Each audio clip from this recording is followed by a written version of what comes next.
প্ৰথমে মই নিতা কিচেনলৈ সকলোকে স্বাগতম জনালো।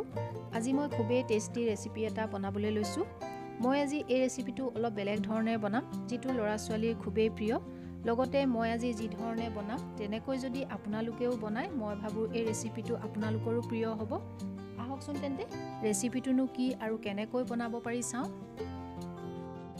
এতিয়া মই গেছৰ ওপৰত 2 কাপ পানী গৰম হ'বলৈ দিছো আৰু পানীখিনি উতলি আছে। এতিয়া মই তাত 2টা মেগি পেকেট লৈছো আৰু মেগিখিনি উলিয়াই যিদৰে আমি মেগি সিজাও তেনেদৰে এই মেগিখিনি মই ভালদৰে সিজাই লম। যেতিয়া মেগিৰ পৰা একেবাৰে পানীখিনি শুহি যাব তেতিয়ালৈকে এইখিনি সিজাই থাকিম। অলপ বেছিকৈ সিজিব লাগে। এতিয়া মই গেছটো অফ কৰি দিম আৰু মেগিখিনি ঠাণ্ডা হ'বৰ বাবে ৰাখি দিম।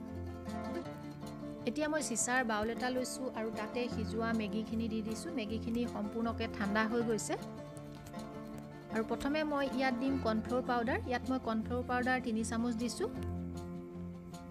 আৰু দিম মই ইয়াত চাউলৰ গুড়ি ইয়াত মই 3 চামুচ দিছো। আপোনালোকে চাউলৰ গুড়ি সলনি ইয়াত ময়দাও ব্যৱহাৰ কৰিব পাৰে। এতিয়া মই পিয়াজৰ পাত অলপ এনেকৈ কাটি দি দিছো আৰু লগতে এটা পিয়াজো ইয়াত কাটি দি দিছো আৰু দিছো নিমখ আধা চামুচ আৰু কালাৰ্ড জলকীয়া গুড়ি দি দিছো আধা চামুচ। এটো অপচনেল হয়, আপোনালোকে নিদিলেও একো নাই। আৰু এপেকেট মই মেগি মছলা দি দিছো। এতিয়া মই হাতেৰে এখিনি খুব ভালকৈ মিক্স কৰিম আৰু ইয়াত পানী দিব নালাগে, কাৰণ মেগিত যেহেতু পানী থাকি গৈছে সেইবাবে ইয়াত পানীৰ প্ৰয়োজন নহয়। এখিনি ভালকৈ মই সানি লম। এখিনি ভালকৈ সনা হৈ গৈছে। এতিয়া মই আৰু এপেকেট মেগি এনেদৰে লৈ লৈছো আৰু মেগিখিনি হাতেৰে মই ভাঙি অলপ গুড়ি কৰি লম। এইখিনি মই এনেকৈ ব্যৱহাৰ কৰিম। মেগিখিনি ভঙা হৈ গৈছে, এনে ধৰণৰ হলে হ'ব। এতিয়া মই যিখিনি মেগিৰ মিশ্ৰণ সানি ৰাখিছিলো সেইখিনি লৈ লৈছো আৰু সেইখিনি এতিয়া যিখিনি যেনেকৈ আমি লাডু বনাও তেনেকৈ বনাব লাগিব। আৰু হাতত দৰকাৰ পৰিলে অকমান পানী সানি ল'ব, কাৰণ কেতিয়াবা আঠা নিচিনা হাতত লাগি ধৰে। এনেদৰে আমি লাডুখিনি বনাই যিখিনি মেগি ভাঙি ৰাখিছো সেই মেগিত এনেদৰে লেটিয়াই দিম। পুনৰ মই হাতত অকমান পানী সানি লাডুখিনি বনাই গৈছো আৰু একে ধৰণে গোটেইখিনি বনাম।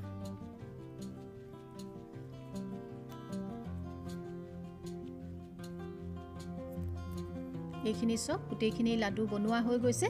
এতিয়া এই লাডুখিনি ফ্ৰাই কৰিব লাগিব। ফ্ৰাই কৰিবৰ বাবে মই গেছৰ ওপৰত এখন কেৰাহীত তেল গৰম কৰি ৰাখিছো আৰু এইখিনি মই ডিপ ফ্ৰাই কৰিম।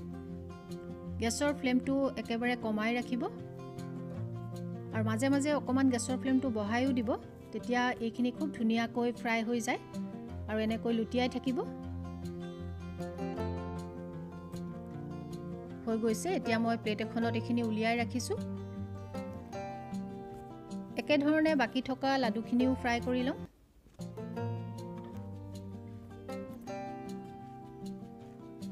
এইখিনিও ফ্ৰাই কৰা হৈ গৈছে। এইখিনিও মই প্লেটত উঠাই ৰাখিছো। এতিয়া মই পুনৰ গেছৰ ওপৰত এখন ফ্ৰাইং পেন উঠাই দিছো আৰু তাতে মই ডাঙৰ চামুচেৰে 2 চামুচ ৰিফাইন তেল দি দিছো। তেলখিনি ভালদৰে গৰম হ'বলৈ দিম। গৰম হোৱাৰ পিছত ইয়াত মই 6 ফুটা নহৰু এনেদৰে সৰু সৰুকৈ কাটি লৈছিলো সেইখিনি তাতে দি দিছো আৰু লগতে দি দিছো 2টা কেঁচা জলকীয়া একেবাৰে সৰু সৰুকৈ কাটিছো।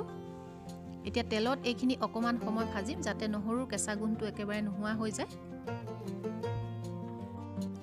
এতিয়া মই ইয়াতে দি দিছো এটা মিডিয়াম সাইজৰ ক্যাপসিকাম এনেদৰে কাটি লৈছো আৰু এইখিনি অলপ সময় ভালদৰে ভাজিব লাগিব।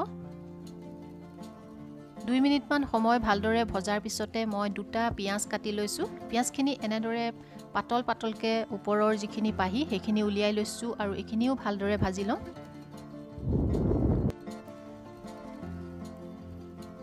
এনেদৰে অলপ সময় ভজাৰ পিছতে ইয়াত মই দিম 2 চামুচ ভিনেগাৰ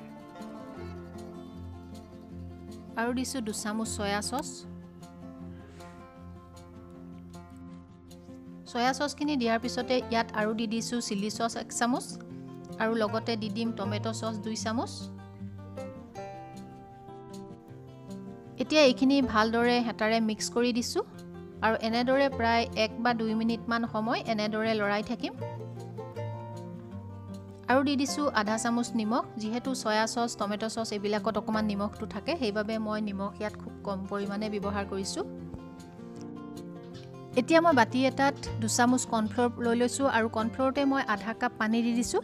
পানী দিয়াৰ পিছত কৰ্ণফ্ল'ৰখিনি মই ভালদৰে গুলি লৈছোঁ। গুলি লোৱাৰ পিছত এইখিনি মই ইয়াতে এতিয়া দি দিম। আপোনালোকে যদি কৰ্ণফ্ল'ৰ দিব নিবিচাৰে পানী দিলেও একো নাই, তেতিয়া বহুত বেছি পানী নিদিব। মই অকণমান বেছি হ'বৰ বাবেহে আৰু এইখিনি অকণমান ডাঠ হ'বৰ বাবে মই কৰ্ণফ্ল'ৰ দি দিছোঁ।